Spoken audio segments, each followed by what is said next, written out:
Kinshasa, Lise Awa, représentante régionale du Haut-Commissariat pour les réfugiés, en amont de la Journée mondiale du réfugié qui est célébrée ce week-end, le 20 juin. Nous sommes également connectés avec notre bureau à Béni. Mais d'abord, je voudrais partager avec vous ce communiqué de la représentante du secrétaire général, représentante spéciale du secrétaire général en RDC, chef de la MONUSCO, Bintou Keïta. Bintou Keïta condamne la multiplication des messages incitant à la haine, à la violence et à l'hostilité entre les communautés dans plusieurs provinces du pays. Elle appelle les leaders de tous bords politiques et communautaires à s'abstenir d'utiliser un langage discriminatoire et provocateur sur la base d'affiliation ethnique qui pourrait conduire à davantage de divisions dans la société et en fin de compte à la violence. Cette résurgence survient au moment où la République démocratique du Congo connaît une mobilisation exceptionnelle des forces de défense et de sécurité pour restaurer la paix et la sécurité dans l'est du pays, qui demande un effort de cohésion nationale. Ces appels à la haine sont particulièrement exacerbés dans le contexte des conflits à l'est de la RDC, sur fond d'affrontements entre groupes armés affiliés aux communautés dans les hauts plateaux du sud Kivu, au nord Kivu et en Ituri.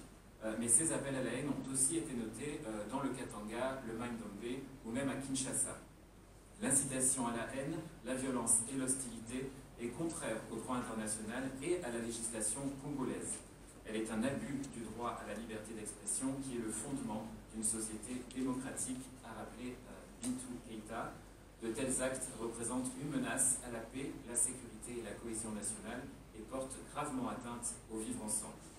La MONUSCO réaffirme sa détermination à soutenir les efforts des autorités congolaises pour prévenir et lutter efficacement contre les messages incitatifs à la haine, à la violence et à l'hostilité entre communautés.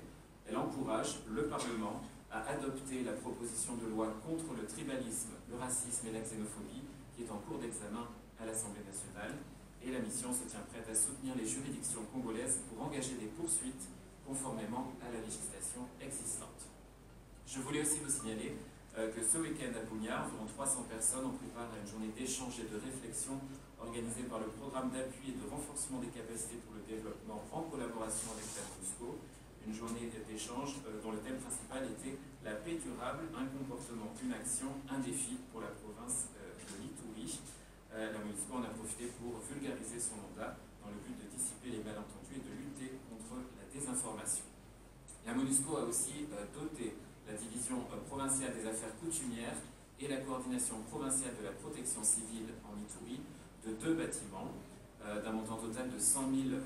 Cet appui de la MONUSCO vise à doter ces 2 services de l'État de locaux sécurisés. Cet appui va renforcer les capacités de la division provinciale des affaires coutumières qui, comme vous le savez, a pour objectif de résoudre les conflits communautaires. Et cet appui va également permettre à la coordination provinciale de la protection civile de mieux gérer les alertes et les catastrophes. Je voulais également vous signaler qu'aujourd'hui, nous fêtons la Journée internationale de l'enfant africain. La section de protection de l'enfant, en partenariat avec l'organisation culturelle Uhuru Knowledge, célèbre cette journée aujourd'hui à Saké. Vous savez qu'à Saké, la population a connu des semaines difficiles à la suite de l'éruption du volcan Nyiragongo. Au programme des activités, la sensibilisation des leaders communautaires et des jeux récréatifs, notamment du théâtre avec les enfants. Enfin, je voulais vous signaler aussi que le secrétaire général des Nations Unies, Antonio Guterres, a exprimé sa profonde tristesse après le décès de William Swing, qui était l'ancien directeur de l'Organisation internationale pour l'immigration, mais surtout, en ce qui concerne le Congo, l'ancien chef de la mission de maintien de la paix de l'ONU en RDC de 2003 à 2008. Antonio Guterres a salué la mémoire d'un véritable humaniste qui a consacré sa vie à servir les plus vulnérables, des vulnérables dans notre monde. Bintou Keïta, la représentante spéciale, se joint à cet hommage et présente ses condoléances à la famille et aux proches de M. Swing. Je vais maintenant donner la parole à mon collègue porte-parole militaire pour un point sur les... La MONUSCO aide de manière persistante les forces de sécurité du gouvernement de la RDC avec un soutien logistique, de renseignement, des conseils opérationnels et un soutien médical, renforçant ainsi la relation avec les FARDC en matière de la protection des civils. De plus, la force de la MONUSCO a coopéré avec les autorités locales pour gérer la crise lors de l'éruption volcanique du Nyiragongo. Au plan opérationnel, la présence constante de la brigade d'intervention de la force dans les principaux points chauds a restreint la liberté de mouvement des groupes armés, évitant ainsi des pertes de vie, assurant la protection des civils et les activités normales de la population. Le 7 juin 2021, après que les ADF ont mené une attaque à Bouga, les troupes de la MONUSCO ont renforcé les FARDC pour repousser les assaillants et secourir des civils blessés. Les opérations de la force de la MONUSCO et des FARDC démontrent leur engagement à protéger les civils tel que requis par le mandat. Dans le cadre de l'opération Monzuri 2, la brigade d'intervention a soutenu les FARDC avec une attaque aérienne, un appui-feu, des évacuations médicales et le partage d'informations, en s'appuyant sur de nouveaux équipements. La brigade a lancé de solides patrouilles conjointes avec les forces de sécurité locales dans toutes les zones peuplées en prévision des attaques de représailles des groupes armés. La force de la MONUSCO en Ituri et les FARDC ont continué à dominer fermement les principaux points chauds et axes, dissuadant des groupes armés et mettant l'accent sur l'établissement d'un environnement protecteur pour assurer la protection des civils. À la réception des informations sur un mouvement important de la Cotico, près de la rivière Arruda, la force de la MONUSCO a rapidement envoyé une QRF, force de réaction rapide, pour sécuriser le village et elle a exercé une domination sur la zone pour protéger les civils. Le 28 mai 2021, une QRF a été déployée à Mazi pour assurer la sécurité des civils. Lorsque la patrouille a atteint cette région, elle a trouvé des membres de la Cotico en train de piller du bétail et des objets de valeur dans le village. Les représailles rapides et vigoureuses des troupes ont délogé les assaillants de la Cotico du village. Après l'éruption du volcan Nyiragongo, la force de la MONUSCO a fourni une couverture de sécurité aux civils alors qu'ils se dirigeaient vers le Rwanda et Sake, et plus tard à leur hauteur. Les troupes ont assuré le bon mouvement de la circulation et la discipline de la population. Elles ont également fourni des premiers soins de base, de la nourriture, de l'eau et sécurisé la ville de Goma. Au nôtre, les ingénieurs de la force ont amélioré la circulation sur les routes menant à Goma. Les travaux d'urgence ont commencé fin mai et ont permis à des milliers de véhicules de sortir de Goma et de se réfugier contre les dernières catastrophes naturelles qui ont touché la ville. La force de la MONUSCO continuera à jouer un rôle positif et constructif en appui aux FARDC, au gouvernement de la République démocratique du Congo et à la population comme mandaté dans la résolution du Conseil de sécurité. Ce soutien est approprié et fondamental pour améliorer la protection des civils. Donc ainsi, mon intervention prend fin. Je demeure à votre disposition. Merci. À vous, Mathias. Les pays qui vont recevoir la plus grande partie de ces fonds, à hauteur de 20 millions de dollars, sont la Syrie et la République démocratique du Congo. Suivent les pays bénéficiaires suivants: l'Éthiopie, l'Afghanistan, le Nigeria, le Soudan du Sud, Madagascar, le Venezuela, le Tchad, le Burkina Faso, le Cameroun et le Mozambique.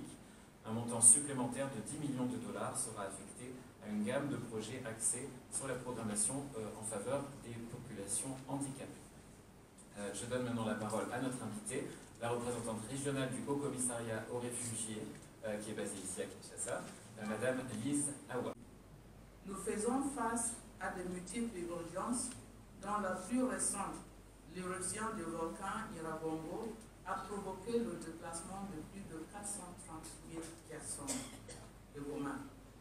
Dès le premier jour, tout le staff du ACE Goma, eux aussi déplacés, se sont lancés dans la réponse aux nouveaux besoins de ces personnes. Ensemble avec nos partenaires, le ACE a fourni des abris collectifs pour décongestionner les écoles et les églises, ainsi que des articles de première nécessité tels que les badges, les couvertures et les kits d'hygiène.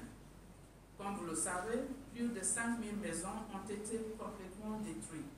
Le ACR envisage soutenir les déplacés, avoir une contribution financière pour le loyer, et aussi les assister avec les abris d'urgence, ainsi que assister à faire de petites extensions dans les parcelles de ceux-là qui vont abriter les autres déplacés.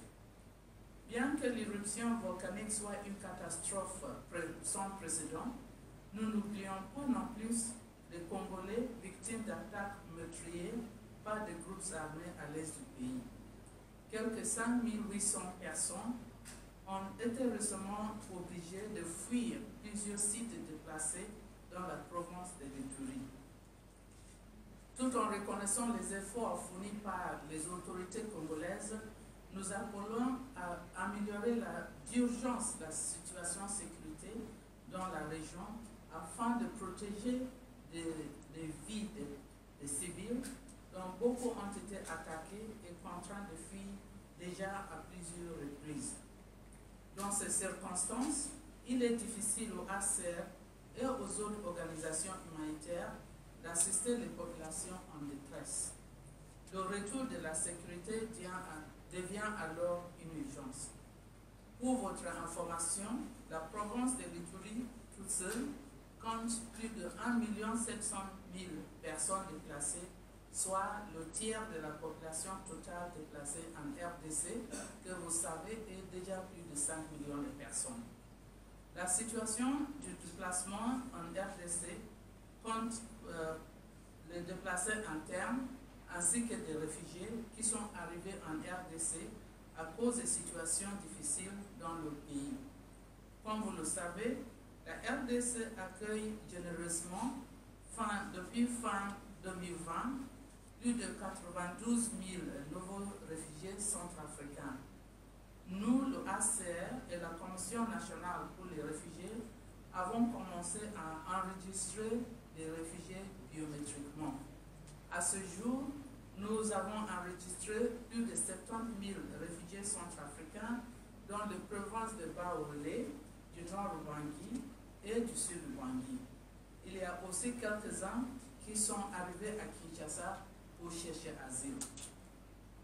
Au total, la RDC accueille plus d'1 demi-million de réfugiés sur son territoire. Je voudrais ici remercier les autorités et la population congolaise qui accueillent les réfugiés et leur ont donné des espaces loin de la frontière pour une meilleure sécurité. C'est ainsi que nous avons commencé la relocalisation des réfugiés qui se trouvent à Yakoma vers un site, le site de Modalé, dans la province du Nord Ubangi. Nous avons organisé à ce jour 13 convois et nous avons réussi à relocaliser plus de 1700 personnes sur 5000 qui est notre cible pour cette année. Le HCR appuie les structures étatiques de base qui existent dans la région pour un meilleur service au profit des populations d'accueil et des réfugiés. Comme vous le constatez, les besoins d'assistance continuent de croître. Cependant, les moyens sont limités et carrément insuffisants. Déjà, nous tendons vers la moitié de l'année, mais nous n'avons même pas atteint un quart, soit 25% des fonds demandés au début de cette année pour nos opérations en RDC. Voilà en bref la situation dans laquelle nous nous préparons à célébrer la Journée mondiale des réfugiés cette année. Plusieurs activités seront réalisées à travers le pays dans le strict respect des mesures barrières pour prévenir la propagation de la maladie à coronavirus. À Kinshasa, et à cause de cette troisième vague du Covid-19, les activités seront plutôt virtuelles et en ligne. Je vous remercie de votre attention et je suis à disposition pour toutes vos questions. Merci. C'est une question pour notre invité. Monsieur. Je disais que je suis Féfé Moukobelwa du journal Bonne Gouvernance de l'agence Galaxy Média. Ma question est la suivante. Sur initiative d'un journaliste, nous sommes des journalistes, un journaliste, Jérôme Sekana, journaliste économique, il a pu contacter les entreprises, les hommes de bonne foi, ici à Kinshasa, et il a pu réunir plus de 300 tonnes de vivres et non-vivres au profit de nos compatriotes de Goma. Et il les a confiés à la ville de Kinshasa. La ville de Kinshasa qui souhaiterait que ces vivres et non-vivres parvienne à nos compatriotes de Goma par le canal de la MONUSCO. C'est une demande que la ville a fait à la MONUSCO. Je loue les activités du HCR au niveau de Goma, puisque nos compatriotes de Goma sont des déplacés au niveau interne. Ce sont presque des réfugiés à l'intérieur du pays. Ma question est la suivante. Est-ce que le HCR ne peut pas, tenant compte du thème du moment où on est en train de célébrer d'ici dimanche la journée mondiale de réfugiés, est-ce que le HCR ne peut pas se joindre au gouvernorat, c'est-à-dire à l'hôtel de ville de Kinshasa, pour acheminer ce don à Goma, pour que les enfants qui sont à Saké, les enfants qui sont dans les environs de Goma et même à Goma Centre, puisqu'ils sont devenus comme des réfugiés dans leur propre pays, afin que ça soit acheminé et donné à ses destinataires. Merci. D'abord, l'information que vous venez de nous fournir sur les contributions, c'est louable d'avoir cette contribution, ce monde de solidarité. Bien sûr, si l'autorité pose la question à HCR de donner un appui pour acheminer les vivres et les non-vivres à Goma, nous allons nous composer avec les partenaires, y inclut les partenaires qui assurent la logistique pour le système des Nations Unies, pour voir dans quelle mesure on va faire acheminer les denrées dont vous venez de citer ici. C'est tout à fait simple, mais il faut une demande officielle. Ministre de TCC-TV, on célèbre Enfants africains aujourd'hui. La cérémonie va se passer à Saké, comme vous venez de le dire. Je demande, qu'est-ce que vous avez prévu de concret ici dans la capitale pour ceux qui vivent ici? Parce que concrètement, on peut voir que l'enfant africain ici dans la capitale, l'enfant n'est pas vraiment célébré. Qu'est-ce que vous allez faire pour cet enfant-là? Merci. De l'UNICEF, donc c'est avec eux que vous devez voir ce qui est prévu. Ce qui est certain, c'est que dans le contexte Covid, dans le contexte des restrictions qui ont été annoncées juste hier par le président Tshisekedi, l'organisation de grandes cérémonies ou de grands événements comme c'était le cas par le passé est malheureusement rendu beaucoup plus difficile. Madame Awa a expliqué les restrictions qui vont s'appliquer malheureusement aussi aux célébrations de la Journée mondiale du réfugié. En ce qui concerne l'enfant africain, je vous encourage à contacter l'UNICEF. Il y a certainement des choses qui ont été prévues par nos collègues de l'UNICEF. On va aller à Goma pour une question, s'il vous plaît. De UNHCR, vous avez dit que dans 4 jours exactement sera célébrée la Journée mondiale internationale des réfugiés. Je voudrais savoir, quand pensez-vous que vous allez mettre à la disposition de sinistrés cette aide que vous avez évoquée? N'est-ce pas là chapeler d'abord de bonnes intentions seulement, ou vous avez réussi déjà à identifier les vrais sinistrés de faux, et combien sont ces sinistrés les vrais que UNHCR a pu identifier? Merci. J'ai visité Saké, Minova, je suis allé à Kiwanja dans le territoire de Rutshuru.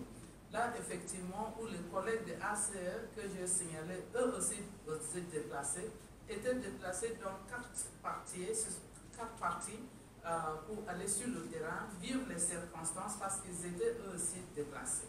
Et ce n'était pas simplement pour faire l'expérience d'être un déplacé, mais effectivement, c'était pour savoir quels étaient les besoins et coordonner l'assistance que le ACR pourrait fournir. Nous avons trouvé, et c'est vrai, il n'y avait pas de faux déplacés. Devant une catastrophe comme celle de Nyarobonga, il ne pourrait pas y avoir de faux déplacés. Donc on a bien vu les gens, on a bien parlé avec eux pour voir les besoins. Et nous avons distribué, comme j'ai dit, les batchs. Nous avons aussi construit des hangars pour décongestionner des églises et les écoles qui craquaient avec les personnes et dans des conditions très difficiles à vivre les uns les autres. Donc les 2 semaines qui ont suivi l'éruption, on était à côté de ces populations dans les endroits que je viens de vous citer. On vivait là-bas avec ces gens-là.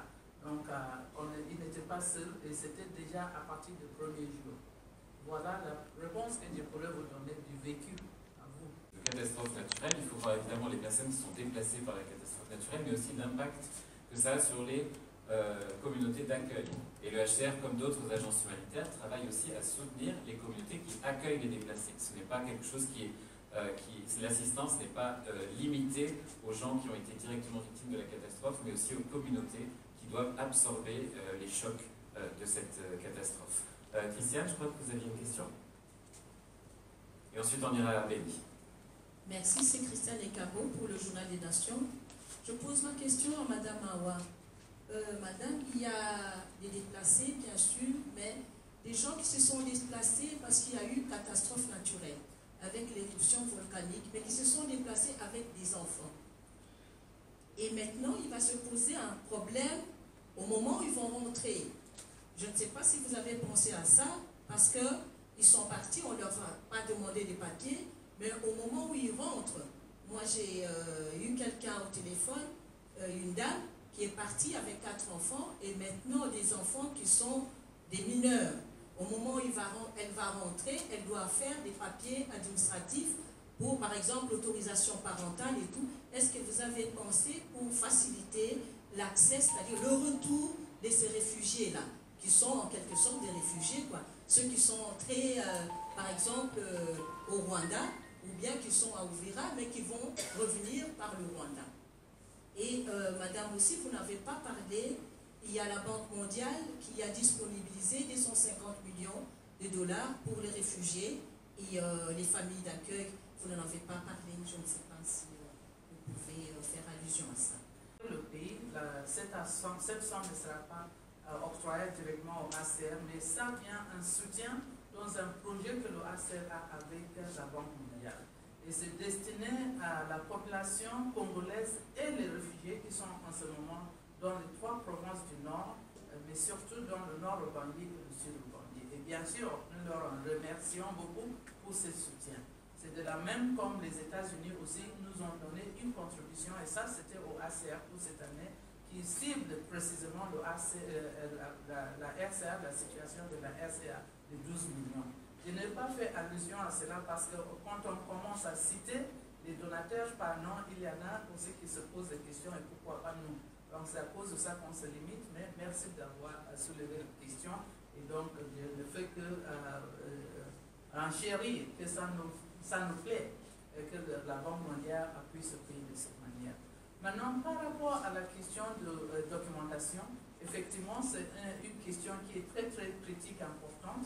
Quand je suis parti sur le terrain, que ce soit pour les dames ou pour les hommes et pour les enfants encore, on a échangé avec eux et il y avait des questions qu'ils ont soulevées, la question de documentation. Et pour nous, déjà sur le terrain, on a octroyé des matériels à certaines localités, à certaines autorités, pour qu'ils enregistrent les gens qui se sont abrités chez eux. Par exemple, à Saké, on a donné des computers, on a donné des imprimantes, on a même donné une moto à l'autorité locale, on les a enseignés, encadrés, on a mis à disposition des moniteurs qui pourraient les assister à enregistrer les gens sur place pour faciliter le retour. Et comme ça, au retour, au moins, dans la base de données de ces autorités, il y a une trace de personnes qui étaient en déplacement. Nous jugeons qu'avec cette assistance, ce serait plus facile à faire le track, si je peux utiliser ce mot, et je pense que c'est mieux de dire un tracing de cette population en déplacement. Ce qui était plus préoccupant, bien sûr, c'est les gens qui ont tout perdu, là où la lave a tout enlevé, a tout bouffé. Là, il n'y a même pas de documents. Et donc, nous nous sommes donnés à travailler avec les autorités. Même aujourd'hui, sur ma table, il y a une requête de dotation de matériel informatique pour que ça soit donné à ces autorités à Goma, afin que la prochaine fois, ils soient prêts. Et on ne souhaite pas que ce soit Miragongo, mais vous savez très bien que même aujourd'hui, il y a des déplacements internes. Et donc, on les prépare pour faire face aux éventualités sur le territoire.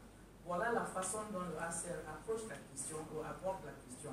Mais nous ne sommes pas seuls, il y a des autres, il y a l'UNICEF et tous les autres partenaires qui se sont composés pour travailler ensemble. C'était quand même une bonne solidarité parce que tout le monde s'est senti concerné par l'éruption du Nyiragongo. Et nous avons les expectations qu'on va continuer à travailler dans la main avec les autorités pour pallier aux difficultés éventuelles que les enfants et pourquoi pas les autres vont subir par rapport aux documentations ou tout autre besoin.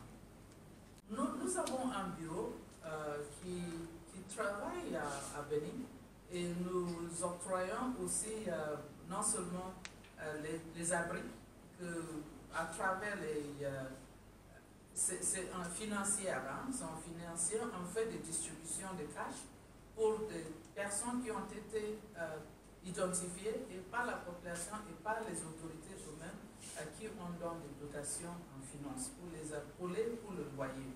Deuxième chose, il y a un accompagnement par rapport aux cultivations des champs qui sont octroyés par la population pour les gens qui se sont déplacés de chez eux.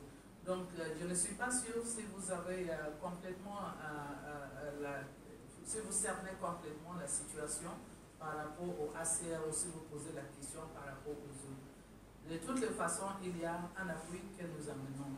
Une autre chose que vous devriez savoir par rapport à la question de la sécurité, ça nous touche nous aussi. Donc, dernièrement, je pense qu'il y a un mois, on a réduit la présence sur le terrain pour ne pas créer plus de difficultés. Mais toutefois, on est là pour soutenir autant que nous pourrions le faire.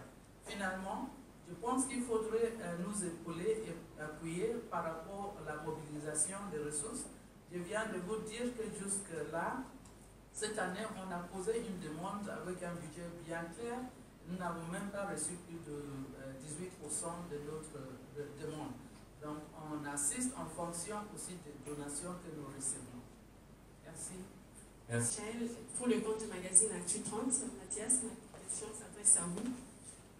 La chef de la MONUSCO, Bintou Keïta, lors de sa dernière conférence de presse, avait souhaité la dépolitisation de la loi sur la réforme de la centrale électorale. Cette loi a été votée au Parlement pour les politiciens occupent plus des postes. Que pense la MONUSCO? Mais je pense que le message reste le même. Il y a tout un ensemble d'efforts à faire pour assurer, comme vous dites, la dépolitisation de la CENI, la transparence du processus et faire en sorte que ce processus soit inclusif. L'inclusivité dans les processus électoraux, c'est à la fois un critère essentiel pour les Nations Unies, mais aussi pour l'Union africaine.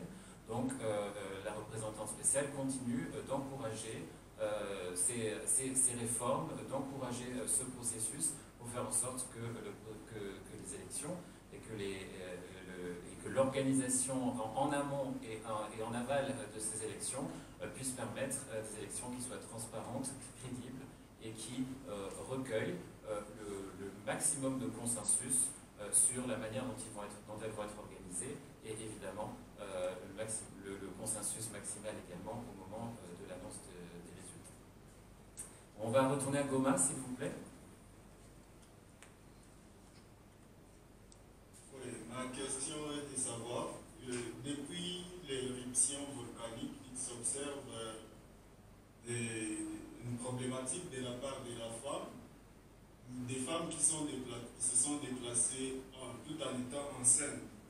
Et maintenant, il y a des fausses couches qui s'observent et des enfants qui, je ne sais pas, on va appeler mort-nés. Je ne sais pas s'il y a des solutions immédiates qui sont prévues pour aider ces femmes qui vont bientôt accoucher, si on peut les observer, je ne sais pas. Parce qu'il y a au moins des cas palpables qui s'observent déjà des fausses couches, des mort-nés. Merci. Les autorités nous ont montré des espaces où on pourrait construire et pouvoir abriter les déplacés internes, surtout ceux-là qui n'ont pas d'abri.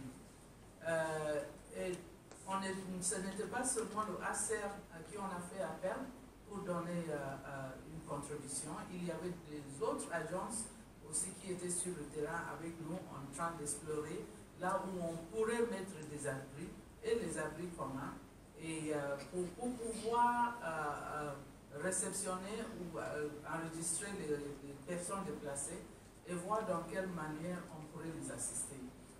Je suis sûre que parmi nous, comme vous le savez, il y a des agences aussi qui s'occupent de la santé, ainsi que le ministère de la Santé. Et donc, cette problématique que vous venez de partager, c'est une problématique qu'on va escalader, on va pouvoir partager avec les ONG et la communauté humanitaire qui s'occupent de la santé de déplacés internes. Vous savez, il y a une législation au niveau national sur le sujet. Donc, comme je le disais dans le communiqué, la MONUSCO se tient prête à soutenir les autorités dans la poursuite éventuelle de gens qui se rendent coupables de ces messages de haine. Mais il est évident que c'est une problématique nationale. Comme elle l'a dit dans son communiqué, c'est particulièrement vrai et particulièrement inquiétant dans les zones qui sont le plus touchées par la violence armée, mais on a aussi constaté une recrudescence de ces messages de haine, de ces appels à la haine tribale, à la haine ethnique, ici à Kinshasa, dans le Mandombe, dans le Katanga. Donc c'est vraiment une problématique nationale et encore une fois, dans le contexte d'une montée en puissance et d'une mobilisation des forces de sécurité, il est absolument important que tous les Congolais se mettent derrière leur armée et fassent preuve d'une cohésion nationale. La cohésion nationale est extrêmement importante pour arriver à neutraliser les groupes armés et à créer un environnement protecteur, une atmosphère qui permette la restauration de l'autorité de l'État, là où l'État est encore trop faiblement présent. Mais c'est évidemment une problématique nationale. Je reviens ici. Juste, monsieur, l'un ou l'autre. Merci. Je suis monsieur Gloire Mfemfere du journal La Prospérité. Ma question s'adresse à monsieur Mathias. Le chef de l'État, afin qu'il ait constaté la recrudescence des massacres dans les provinces du Nord Kivu et de l'Ituri, a changé des stratégies pour lutter contre les groupes armés en décrétant l'état de siège. Alors je veux savoir qu'est-ce que la MONUSCO entend mener comme action concrète pour apporter sa contribution à cette lutte-là contre les groupes armés. Parce qu'un mois après l'état de siège, on compte plus de 150 civils tués. C'est trop, la MONUSCO. Merci. Alors il faut bien comprendre que l'état de siège, c'est une disposition nationale qui a été effectivement mise en place par le président pour donner une plus large latitude à ces forces de sécurité pour pouvoir agir contre les groupes armés. Donc pour la MONUSCO, comme je l'ai déjà expliqué ici, état de siège ou pas, notre mandat reste celui de soutenir les FARDC, de soutenir la police, dans ce qu'ils nous demandent de faire et évidemment dans la limite aussi de ce qu'on peut faire. Donc il est certain qu'il y a eu des massacres extrêmement préoccupants et tragiques, notamment dans la région de Tchabi-Boga, dans le territoire de l'Irumu. Il y a aussi des attaques des Codeco qui ont repris contre les FARDC et dans tous ces environnements, la MONUSCO est restée mobilisée, est intervenue, parfois trop tard, mais en tout cas est intervenue en soutien aux autorités congolaises, en soutien à l'armée.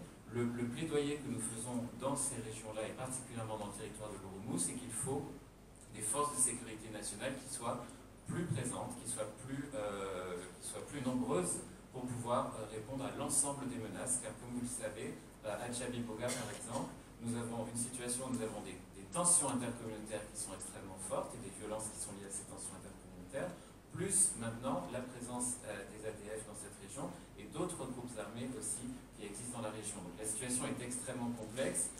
Personne, je pense, ni du côté congolais ni de la MONUSCO ne pensait qu'en 30 jours on pouvait régler tous les problèmes d'un coup de baguette magique. Mais je peux vous assurer que les forces de sécurité nationale et la MONUSCO en soutien sont mobilisées pour obtenir les meilleurs résultats possibles et rétablir la stabilité dans ces zones. Oui.